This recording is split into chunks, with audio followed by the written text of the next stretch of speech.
First, let's start with the Canadian connections to the war as it rages on in Gaza. Governments around the world trying to figure out how to get their citizens out of the crossfire. Today, the Foreign Affairs Minister announcing emergency evacuation flights starting by the end of the week, while the Jewish Federation of Ottawa has identified a third Canadian killed in Israel. 3 Canadians and more than a dozen Americans remain missing. Their government's trying to figure out if they're being held hostage by Hamas and how to get them home. Adi Vital Kaploun, a Canadian citizen living in Israel, was killed by Hamas, the Jewish Federation of Ottawa said today. The CEO read a statement from her family saying her children miraculously made it home safely, but the 33-year-old dual citizen did not. The pain and suffering that we continue to bear witness to cannot be measured.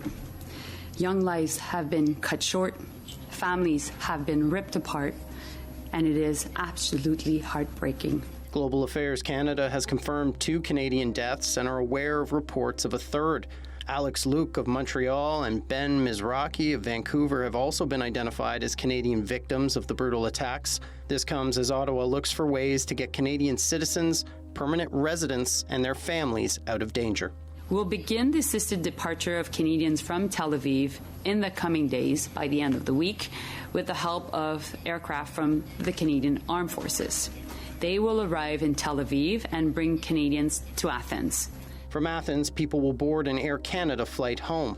British Airways and other major carriers have cancelled all flights to the region. Foreign Affairs Minister Mélanie Joly says they're also working on a way to free Canadians stuck in Gaza and the West Bank, seen here under heavy bombardment from Israeli retaliation strikes, and a military blockade leaving little food or power for the region. Her American counterparts saying they're working on establishing a humanitarian corridor to allow safe passage for civilians in the West Bank and Gaza. Civilians are not to blame for what Hamas has done.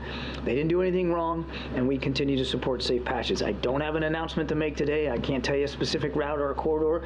I just want to make it clear that we are actively working on this with our Egyptian and our Israeli counterparts. 3 other Canadians have been reported missing. The government won't say if they've been taken hostage by Hamas, but that Canadian negotiators are heading to Israel to lend their expertise. The U.S. also still trying to figure out how many of its people are being held, working with countries like Qatar on recovery. We have a number of Americans who remain unaccounted.